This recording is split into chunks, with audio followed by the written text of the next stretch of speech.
Hello, listeners. Today is March 21st, and this is A Garden a Day with Maidenbrock Gardens. Thank you for listening. Today we are exploring a small public garden often described as the most beautiful garden in Brussels, the Jardin du Petit Sablon in Brussels, Belgium. There are, of course, trees, flowers, and shrubs in the garden, but what sets this garden apart are the statues. Built in 1890, this rectangular garden, designed in the Flemish Neo-Renaissance style, is surrounded by an ornate wrought iron fence, punctuated by 48 bronze statues representing members of the medieval guilds: a stonecutter, tallow maker, linen cropper, plumber, clockmaker, boiler maker, and so on and so on. Some of the professions are still familiar to us today, plumber, for example, and some no longer exist. In the center of the garden is a fountain, and standing atop the center plinth is a statue of two counts, Egmont and Horn. The garden is dedicated to the memory of the two men who were beheaded in the Grand Place in 1568 for resisting the excesses of the Spanish Inquisition. Their execution led to public protests throughout the Netherlands and led to the fight for the Netherlands' independence. The statue depicts the two men on their way to their execution.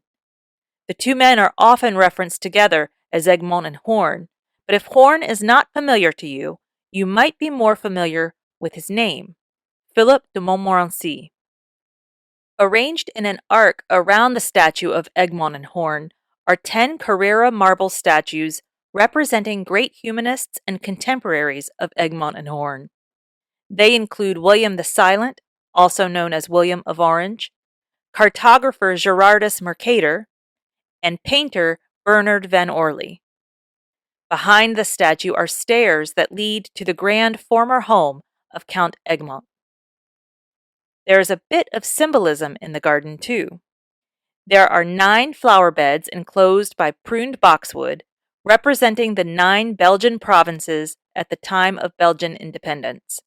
They are next to a mounded planting in the shape of a crown that represents the kingdom as a whole.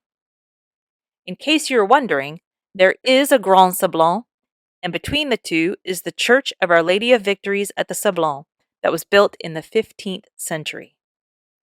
A tiny bit of trivia for you today. The garden was once the site of the cemetery for St. John Hospital in the 13th century.